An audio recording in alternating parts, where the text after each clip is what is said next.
It seems like the labor pains have started. As a first-time mom, I was filled with anxiety. Being far from my hometown, a trip back for childbirth was out of the question. However, my in-laws' house is only about a 10-minute walk away. With a good relationship with my in-laws, I planned to rely on them if anything happened as I prepared for childbirth. My due date was yesterday. Just as my husband left for work and it was conceivable that I could give birth at any time, something that felt like labor pains began. I just arrived at work. It's not like the baby will be born right away. Let me know if anything changes. Despite my anxieties, my husband seemed indifferent. Looking back, I realized that his behavior had been strange for some time. My name is Ellie. I quit my job when I found out I was pregnant and am now a 32-year-old full-time housewife. My husband, George, is 2 years older and was a senior at the university I attended. We reunited at a university club gathering 3 years ago and hit it off. Considering our age, we decided to get married soon after. I was happy to be able to get married while still in my late 20s. George's job is demanding, and he often comes home late or has to work on his off days, which only adds to my anxieties. But my mother-in-law occasionally checks on me, and she was a great help when my morning sickness was severe. She's looking forward to the birth of her grandchild, and for her sake as well, I want to deliver a healthy baby. My father-in-law has also driven me to the hospital a few times. I've been blessed with wonderful in-laws. And then there was yesterday, my due date. Seeing no changes in my condition made me anxious. It's the due date, but the baby hasn't come out yet, huh? When I voiced my worries to George before he left for work, he became irritated as he hurriedly prepared to leave. If the labor pains haven't started, it means it's not time yet. There's no point in overthinking it. The baby will come out when it's ready. He left for work after saying this indifferently. It's not that I wanted him to do anything in particular. I just wanted him to understand and empathize with my anxious feelings. We've argued about this several times during my pregnancy. George always says, "There's no point in overthinking. Things will work out. Does worrying achieve anything?" Maybe he's right, but giving birth is a matter of life and death. He was indifferent when my morning sickness was severe and when I had painful contractions. When we found out I was pregnant, he was so happy. What happened?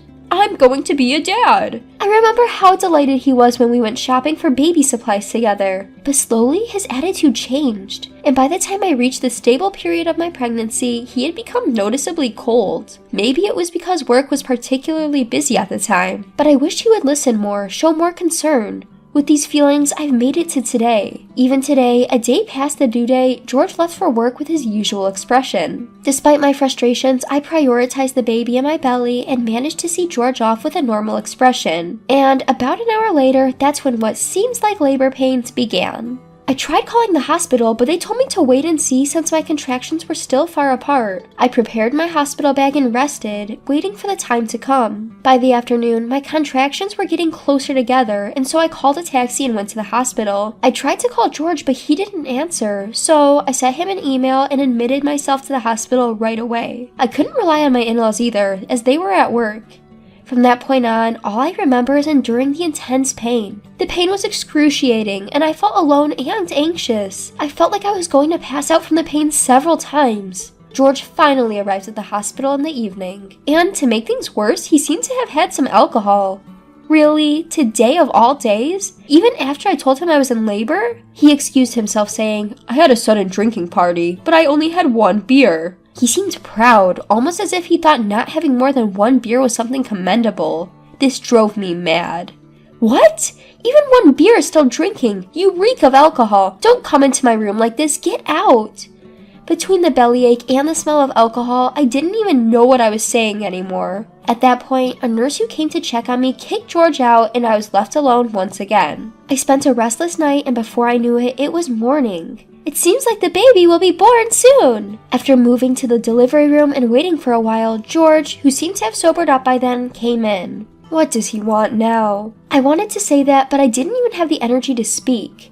Finally, my son was born safely. Despite nearly passing out from the pain, I felt relieved when I saw my son crying healthily. When the nurse handed my son to George, he hesitated but eventually held him. I was vaguely thinking, so he's a dad now, when George made an outrageous remark. "He doesn't look like me at all. Whose kid is this?"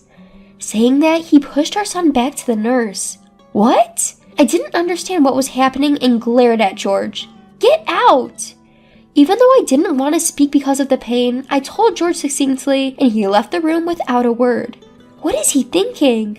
Could such a thing happen? I didn't have the energy to worry about what had happened to George, and I was just furious. My son was taken to the nursery and I was taken to my room, but I couldn't rest because I was too angry. Still, because I was so exhausted, I fell asleep without realizing it. Taking care of my son kept me busy every day, and my 5-day hospital stay flew by. George came to see our son and me from time to time, but because we were in separate rooms, we only spent a few minutes together. My mother-in-law accompanied me when I was discharged, but George apparently went to work. My mother-in-law, who seemed oblivious to George's antics, adored and cared for our son, telling how cute my baby boy is all the time. My father-in-law, who had left work early, also came to our house. He and my mother-in-law looked after our son, so I was able to rest a bit. I was truly grateful to my in-laws. In the evening, as my mother-in-law was preparing dinner, George came home. Welcome back. I greeted him, but he was cold and unresponsive. As soon as he entered the living room, he pulled an envelope out of his bag. Without even holding our son, he smirked and called me over.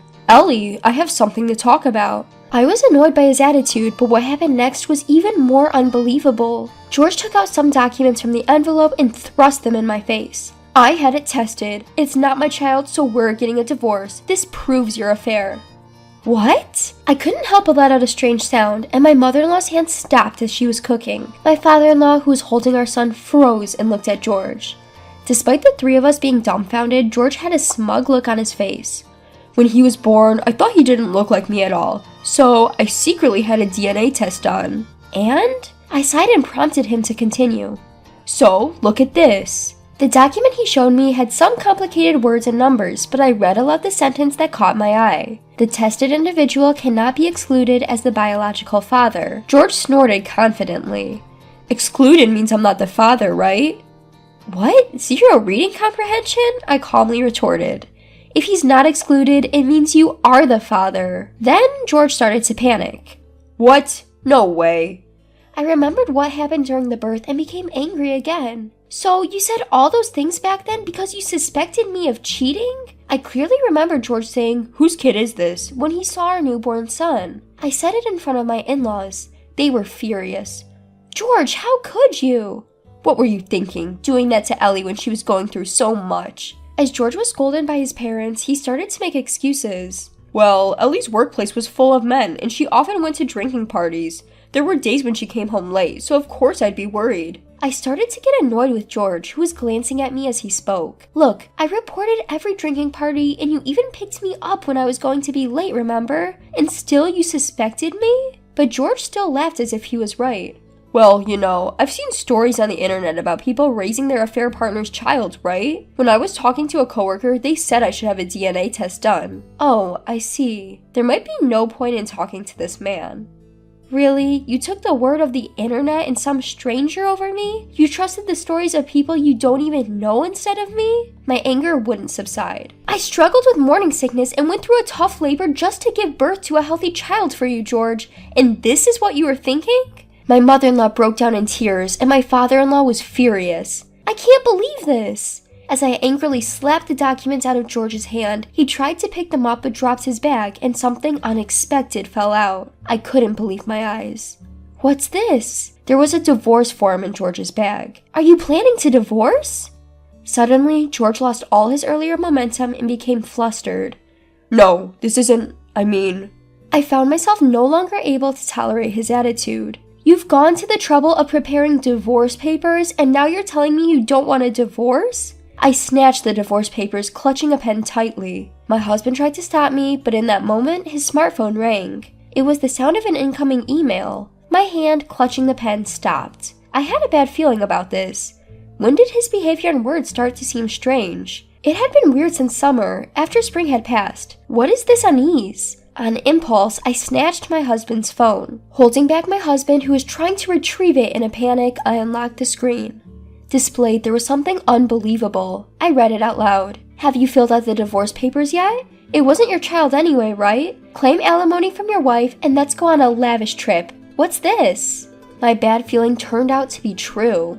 I thought it was strange. You suddenly accused me of cheating, and I wondered where that idea came from. Could it be because you were the one cheating? That's it, isn't it? That's why you thought I was cheating too. My husband's face turned pale. Who is this woman? Could it be from a new employee or something? You must have become the person in charge of the new employees this spring and got close to her, right? That makes sense. Your behavior started to change because you were cheating with her. That's why you were coming home late and claiming to work on holidays, probably just going on dates, right? I spoke calmly about what I had been thinking. Seeing that my husband didn't say anything back, it seemed that I wasn't far off the mark. My father-in-law, hearing this, was furious again.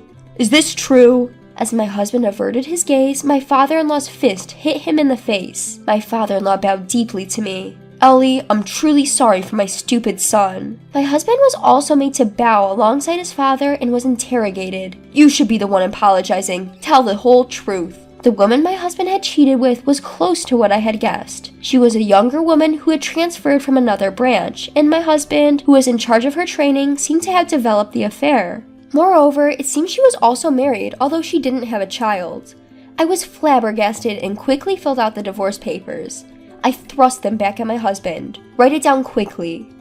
Ellie, I'm sorry, please reconsider. I admit my mistakes. I could only look at my apologetic husband with cold eyes. No way. I don't need someone who won't be there for me when I'm hurting the most. I don't want to see your face anymore. You thought our son wasn't yours, so you don't have to see him again. Well, I will take child support though. Prompted by my father-in-law, my husband filled out the divorce papers. When my father-in-law is a witness, we discussed alimony and child support. While all this was happening, my mother-in-law, who had taken my son somewhere, returned. She silently handed something to my husband. A confused George took it and opened it to find an old photo album. In it was a picture of a baby who looked just like our son now. It looks just like him. There's no way he's not your child. My mother-in-law coldly dropped the bomb. Pictures from the time when George was born, he looks just like our son. Seeing that, George was utterly shocked.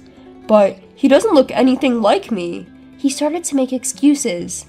At that point, I lost my patience. If a newborn baby looked exactly like you as an adult, wouldn't that be scary? Didn't you realize that? Looking at that photo, it's undoubtedly your child. No, it's not that. It's just, everyone kept saying it. I believed it from the beginning. Liar, if you believed it, you wouldn't have insisted on a DNA test. Always blaming others. Take some responsibility for your actions. You were neglecting your pregnant wife and having an affair. That's a fact. It doesn't change. Moreover, you were swayed by your mistress, doubted your wife, and even did a DNA test with your newborn son. Is there any sincerity in any of these actions? None, right? While I was suffering, you were having an affair. I am not so generous to forgive someone like that. I launched into him without even taking a breath. George kept apologizing, but of course, I didn't forgive him. We ended up getting a divorce. Rumors about George's affair spread at work, making his job difficult and causing him to make mistake after mistake. As a result, he was transferred to a different branch in Nebraska. I thought about moving back to my parents' house, but considering it's not good to travel long distances postpartum, I've been living in George's now empty family home, and my son is growing up healthy. George was severely scolded by his parents, and he has been using his savings to pay alimony. Under the watchful eye of his father-in-law, he pays the alimony every month. Of course, we've also sought damages from the woman he had the affair with. Thanks to that, her husband found out about the affair, which was a double betrayal, and they ended up divorcing. I heard she's now working at a bar. George was a foolish husband, but I'm grateful for the support of in-laws who are there to watch our son grow up with me. I am very satisfied. My name is Jennifer. I'm a 25-year-old working professional. Currently, I live with my grandmother and commute to work from her house. The reason I live with my grandmother is because my mother passed away from an illness. My mother got sick when I was 3 years old, and it seemed like there was no hope for her recovery. At that time, my father was apparently having an affair, despite my mother's illness. When my mother passed away when I was 5, my father must have found me a burden. He left me with his mother, my grandmother, and disappeared somewhere. Having no siblings and losing both parents, I ended up being raised by my grandparents. Feeling lonely, I would ask every day, "When will Dad come to pick me up?" But my grandparents would just give a bitter smile each time. Gradually, I understood that I had been abandoned by my father. Still, my grandparents, who were in their 50s at the time, raised me with all their might. My grandmother, who had been a housewife, started working part-time so I wouldn't starve. And she bought me beautiful clothes and toys. My grandparents must have been worried about their own retirement. But when I was about to take my high school entrance exam, my grandmother said this to me: "You don't have to be fixated on going to a public high school. Go wherever you want." "But if I do that, I'll be a burden on you and Grandpa." "It's okay. We still have some savings." "No, I'll try my best to get into a public high school. I'll definitely pass, so please support me." "All right, then you have to give it your all." And I successfully got into one of the top public high schools. My grandparents were happy for me, and my grandfather even made a reservation at a restaurant. I felt so fortunate to be celebrated by such kind grandparents. I enjoyed my high school life, but one day I came home to a somber atmosphere. I asked my grandmother what had happened, and it turned out that my grandfather had been diagnosed with an illness. His condition worsened rapidly, and he began going in and out of the hospital frequently. At that time, my grandfather had retired, so my grandmother had to support the family by working multiple part-time jobs. His hospital bills were covered by life insurance, but then my grandmother became unable to work due to exhaustion. That's when she decided to seek help from the government and went to the city office.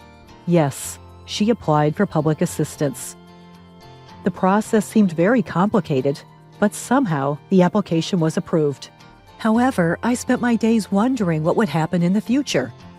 The high school I attended was a college prep school, so everyone went on to college.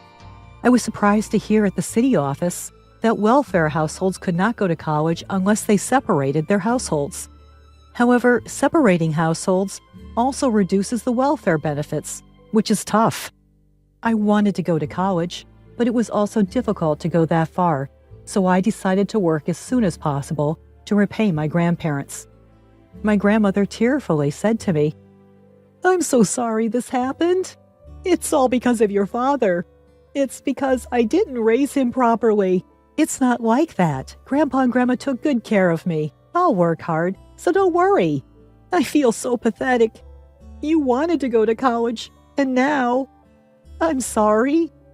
Then I got a job at 18. By that time, I was able to make a living without welfare. However, my grandfather's condition was already deteriorating, and he was told he only had a half a year left.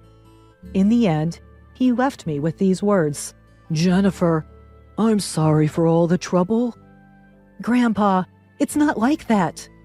"Please take care of your grandma. I love you." "Grandpa!" After cremating my grandfather, I worked even harder. I worked a lot of overtime so my grandmother wouldn't have to work part-time anymore. Time flew by, and I turned 25. I was so busy every day that I didn't have time to have a boyfriend. Besides, I couldn't be proactive in love because I thought I might have a handicap from being abandoned by my father. Then one day, I got a call from someone. It was about my father, whom I hadn't been in touch with for a long time, had passed away. He died in a traffic accident. He was my biological father, but I didn't feel a shred of sadness. My grandmother didn't show any signs of sadness either, even though her own son had died. Well, maybe she was actually sad, but she might have hated her son for having an affair and leaving his child behind. It seems my father had told his remarried wife the address of our house. So his remarried wife came to visit our house and said this: "Well, John has passed away, as we've already informed you, but now there's an issue with the inheritance." "Huh? Would you mind relinquishing your inheritance rights? We don't have any children, so it turns out you also have rights, which is a problem for us." "Well, that's fine. I never really thought of him as my father anyway. I don't need anything now." "Great, so you'll relinquish." "Wait, I'm not giving up my rights." "What?" "I'm asserting my rightful claim. While it's true that I have mixed feelings about my son's death in a car accident, I can't say I'm not sad, but I'm much angrier that he abandoned young Jennifer to go to you. So of course, I'll assert my rights. Is that all you wanted to say?" Yes. Then please leave." My grandmother smiled at me and said, "That was the right thing to do." And the woman left. Apparently, my father and his second wife had no children, and lived a lavish lifestyle together. It seems my playboy father was quite the entrepreneur. He made a fortune in the real estate business. After that, my grandmother called a relative. He happened to be a lawyer. She seemed to be asking if he could mediate the inheritance issue, as she didn't want any conflict. Soon after, that relative uncle came to our house. He agreed with my grandmother. Inheritance disputes can get messy, but in this case, I think you're right, Grandma. Why? I don't want any of the money left by the father who abandoned me. It's tainted. But Jennifer, your grandma did her best to raise you. She put you first, above her own retirement plans. I know that. And don't you think she resents the woman who seduced her son? Don't you agree? I understand how you feel, Jennifer, but let's try to be more mature about this. Okay. I have been stubbornly refusing my father's inheritance, but I started to reconsider. Money they could have saved for their retirement. Raising me must have cost my grandparents a lot of money. They must have spent a lot of money to raise me, although I am sure they were saving for their retirement. They even sent me to tutoring classes in middle school and celebrated special occasions with me.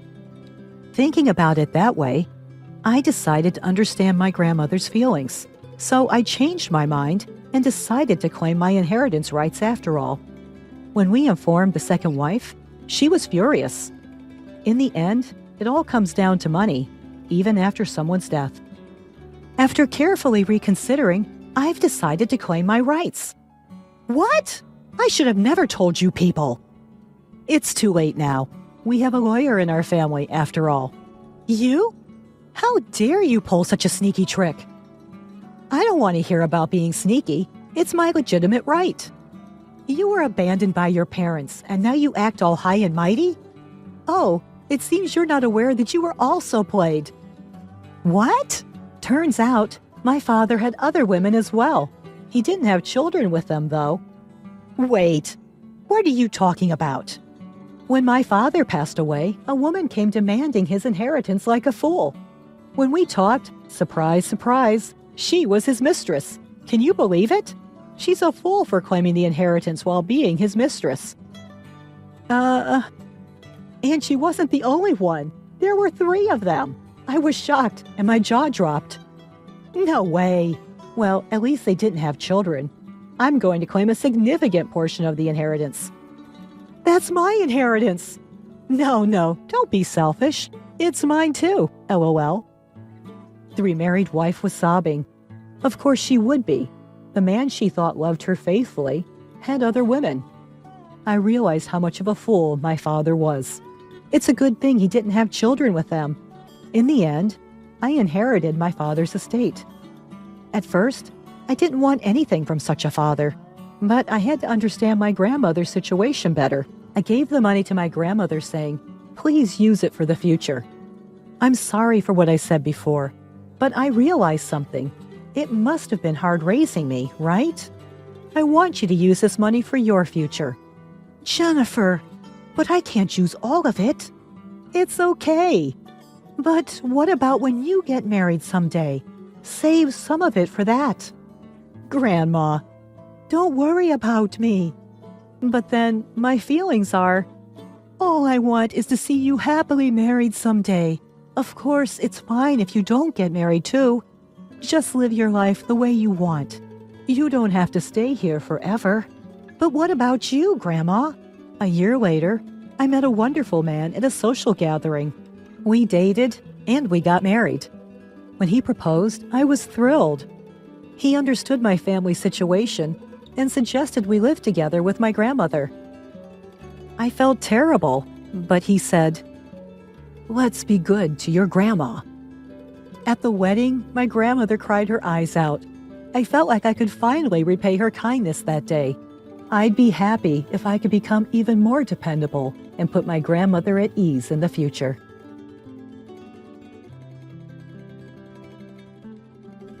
My name is Samantha. It's been 4 years since I graduated from vet school, and now I'm a 28-year-old working at a dog specialist clinic. Currently, I live alone near the clinic to manage the night shift, but my 6-year older brother and my 2-year younger brother visit me on their way to and from work and on holidays bringing me home-cooked meals from our mother. Considering I'm not too skilled in the kitchen, I'm truly grateful. The other day, my brother Mark swung by after work. "Hey, you about to finish your shift? I have something to discuss, so how about grabbing dinner together?" he said. "Sounds good, but I'm beat from being on my feet all day. How about we get takeout and eat at my place?" I replied. "Fair enough. Then lend me your keys. I'll pick up something from the food court at the mall nearby," he said. "Okay, and sorry if it's a bit messy in there. Haha." It was odd for Mark to have something to discuss with me. Unlike my younger brother, who comes to me for advice on everything from love stories to money troubles, Mark isn't usually the one initiating serious conversations. And he's not the type to complain about his job either, so I was a bit on edge, as I headed home wondering what it could be about. "Listen, I understand you're busy with work, but you need to clean up a bit more regularly. You can't even invite a boyfriend over with the place looking like this, haha." Mark chuckled. "Hey, mind your own business. I've been working a lot of night shifts recently. By the time I get home and wake up, it's nearly evening. Between catching up on household chores and going back to work, it becomes too late to start vacuuming. If it comes down to cleaning or doing laundry, laundry wins," I retorted. "Well, at least take out the trash more often, haha," he replied. Alright. So, was your big talk just to lecture me on my lifestyle?" I asked. "No, actually. There's a potential marriage proposal on the table," he said. "What? Marriage? Who's getting married?" I exclaimed. "You don't think I'd be talking about a marriage proposal for you, do you?" He smirked. "Wait, you mean you're getting married? Are you kidding me?" I asked in shock. Whoa, are you calling me a liar? That's rude, haha. He laughed it off. This is my brother Mark. Athletic and outgoing at first glance, he might seem like the picture-perfect professional, but the truth is, he went to an all-boys school through middle school and high school, studied a science major in college, and was always involved in athletic clubs. As a result, he spent most of his student life surrounded by men and struggles with the subtleties of understanding others' feelings, let alone dealing with women. Hearing the word marriage coming from such a brother was quite a surprise for me. "Well, to be honest, I still have some doubts," he admitted. "So, who's the one marrying you? Someone I know?" I asked. "Well, you might know her or might not," he mused. "Seriously, who is it?" I inquired. "It's Professor Smith's daughter, the professor who supervised you. Her name is Sarah. I think you both graduated from the same university, but you might not be familiar with her since you were in different departments," he revealed. "What? No way!" I let out a shrill scream that seemed to come from the top of my head, and for good reason. If my memory serves me correctly, my brother's bride-to-be is a woman who could be described as my nemesis. The university I graduated from is a massive private university with numerous departments and a large number of students. My department, veterinary medicine, was located far from the main campus, so most students graduate with little interaction with students from other departments. However, I joined a board game club that I had loved since I was a child. As a result, I was blessed with friends and seniors from various departments. But the one who threatened the joy out of our harmonious club activities was none other than Sarah, a member of the club next door to ours. Sarah, the daughter of a professor at our university, was a standout beauty even among the in-house students. She was the kind of female student who was always surrounded by admirers in event-based clubs. But when her club was suspended due to activities against the university's regulations, Sarah, with too much time on her hands, temporarily joined our club. Initially, we were perplexed, but we accepted her, hoping to introduce her to the charm of board games. But Sarah's objective was not board games, of course. She was there to stir up the club, quite literally. One couple that fell victim to her was my best friend Linda and Jack. Linda and Jack were an official couple since high school and enrolled in the same architecture department. They had a dream of owning an architecture firm together in the future. However, Jack fell easily before Sarah's tricks. On our way back from a trip with other female friends, when Linda and I stopped by Jack's apartment to deliver souvenirs, we ran into Sarah wearing his shirt from inside his room. "What is this? Why is Sarah here?" Well, this is..." "Don't dodge my question, answer me. And Sarah, you answer too. Why are you doing this?" "Hey, don't make a scene. You're being a nuisance to the neighbors, you know." Haha. Besides, I had no idea he had a girlfriend. Ha. So you're saying you were behind Linda and the others breaking up, weren't you? Is that true? Does that mean you've done this with Bob and Mark too? Cause trouble? That's a mean way to put it, ha ha ha. I just thought that he wouldn't break up with his girlfriend over a meal or two. If he likes me that much, well, I can't help it, can I? Ha ha ha. As an excuse, it's a pretty terrible one. Jack, what about this woman do you like so much that you betrayed Linda? Wait, Sarah, you're joking, right? You're serious about me, not like with Bob and Mark, right? Tell me that's right. What? Serious? Me with you? That's obviously impossible. Ha ha ha. No way. Just think about it. Do you really think a man like you, out of nowhere, could be a match for me? You touched a star for a moment, so you should cherish that as a lifetime memory. Oh, but maybe you used up your lifetime's luck. Ha ha ha. As Jack crumbled, Sarah quickly changed her clothes and came over to where Linda and I were standing with grim faces at the entrance. Then, pushing crying Jack towards us, she said, this is just too much trouble. Here, take him back, will ya? Ha ha. Besides, I don't remember making him mine. Ha ha ha. Stunned by her words, we watched as she added, I'd be bothered if he kept acting like a boyfriend, so it might be better if you just take him back. You two should get back together. Recycle? Reuse? Whatever you want, haha, before she walked away toward the main street. After that, I dragged Linda to our apartment and we took turns staying over until her emotions settled. In the end, Linda and Jack broke up and Jack dropped out of university. In the end, the group was filled with people who had been messed with by Sarah and became ex-couples with a similar history, leading to an awkward atmosphere and members quitting one after another, causing the club to collapse. Frankly, I have nothing but memories of the latter half of my fun college days being ruined by Sarah. It was quite a shock when the topic of marriage between Sarah and my brother came up.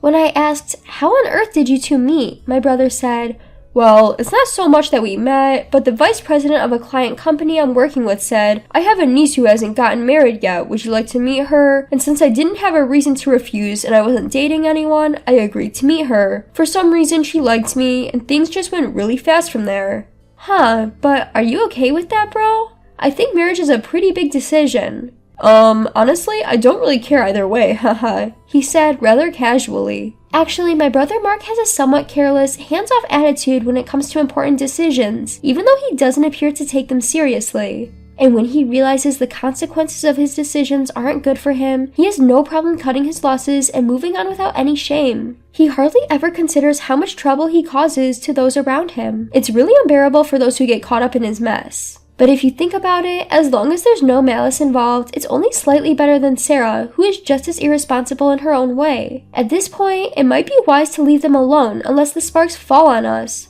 Huh? Did you say something? Nope, it's nothing. After that, the marriage talks between Mark and Sarah were officially confirmed, and the two families proceeded with formalities like meeting each other and exchanging gifts. Unfortunately, or maybe fortunately, I had a hard time taking weekends off, so I was unable to attend any of those events, and the day of Mark's wedding came. On that auspicious day blessed with clear weather, I had finally managed to take a day off to attend Mark's wedding. First, there was a pre-wedding photo shoot at the chapel in the hotel, and since the photographer allowed the family members to take pictures with their cameras and smartphones, the photo shoot started with both families watching. Sarah and Mark, dressed in a tailcoat and wedding dress, made quite the picturesque couple. I was busy taking photos myself when, several times, my eyes met Sarah's through the camera lens. After the photo shoot went smoothly, we had a quick rehearsal for the ceremony, and then it was time for family introductions. The groom's side introduction started with my father, and when it was my turn, Sarah's expression changed for a moment. The bride's side introduction went smoothly as well, and during the break before the ceremony, I was talking with other family members in the waiting room when a staff member brought a note from Sarah calling for me. When I went to the bride's waiting room, she said, "No way, seriously? I can't believe it, haha." What's so unbelievable? Oh, that we're going to be sister-in-laws? It's quite a coincidence, isn't it? I can't believe it either. Ugh, I knew he had a sister, but I thought there was no way it would be you with the same name. Talk about being caught off guard, haha. So, you wrote on the note that you had something to say. Then, seemingly irked, Sarah smacked the table with a bang. However, I no longer had any need to care about Sarah. I don't want to see your smug face throughout this whole wedding ceremony and reception. You finally become a vet, right? You've always excused yourself from participating in events because of work, so why don't you just go make up some excuse about being called in urgently and go home right now? You look better in your grubby white coat than in a dress you're not used to wearing after all. I was momentarily taken aback, but on reflection, there was indeed no need for me to grace the event with my presence. So, with a broad smile like a waiter at some bar, I gladly left the bride's waiting room saying, "Sure thing, with pleasure." At the cloakroom, I collected my coat and promptly set off home. However, the next day, Sarah, who was supposed to be going on her honeymoon, showed up at the animal hospital where I work, all alone, and began to scream at me. "Hey, what's the deal? Why are you acquainted with my uncles? What's the fuss about so early in the morning? You're scaring the dogs we have here for care." "I don't care about the dogs. I have bigger problems." As Sarah continued to raise her voice, I decided to get permission from the hospital director to take her to the double-doored operation room to have a talk. "So, what do you want to talk about? Is it okay for you to be here? I heard you were going on your honeymoon this afternoon." "There's no honeymoon. The wedding itself is likely to be canceled." "Oh, why's that? I thought my brother would be thrilled to be marrying such a sought-after woman."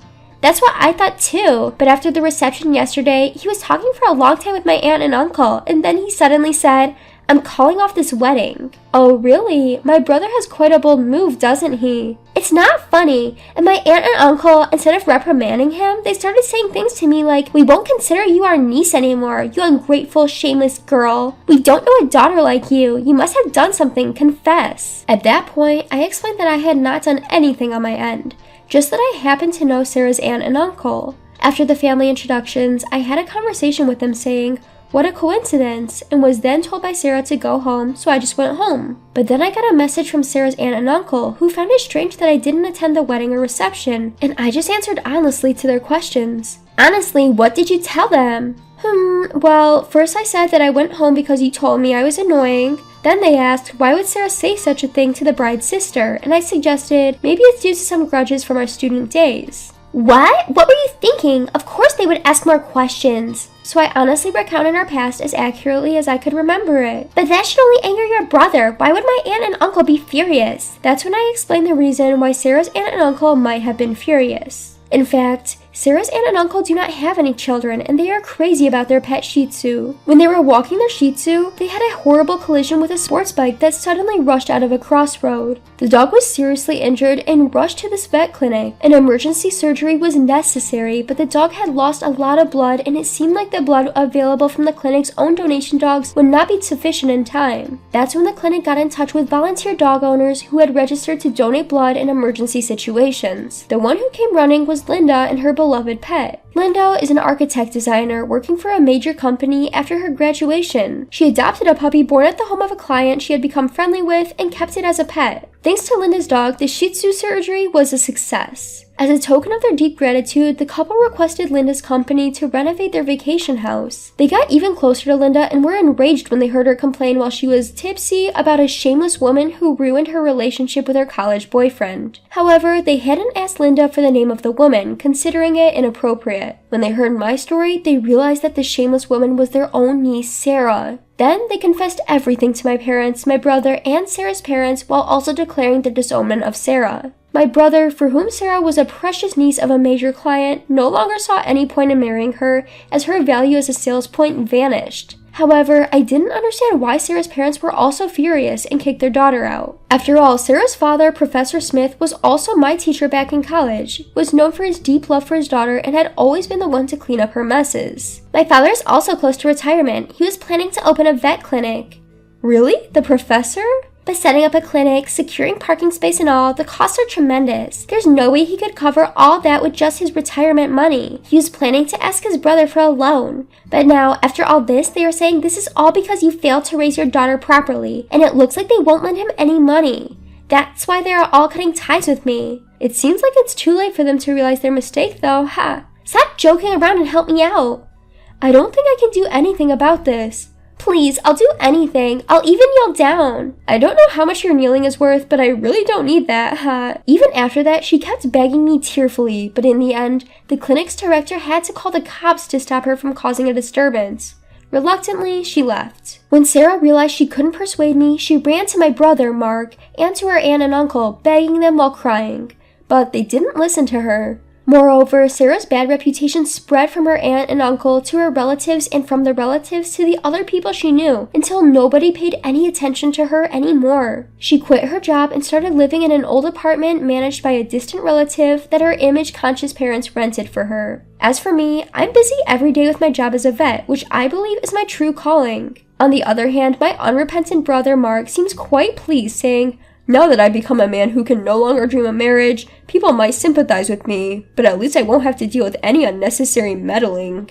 Our parents seem to have a headache with their children, including my younger brother, who don't seem to have any prospects for romantic relationships, but they believe that everything happens for a reason. So, they decide to take it easy and not rush things.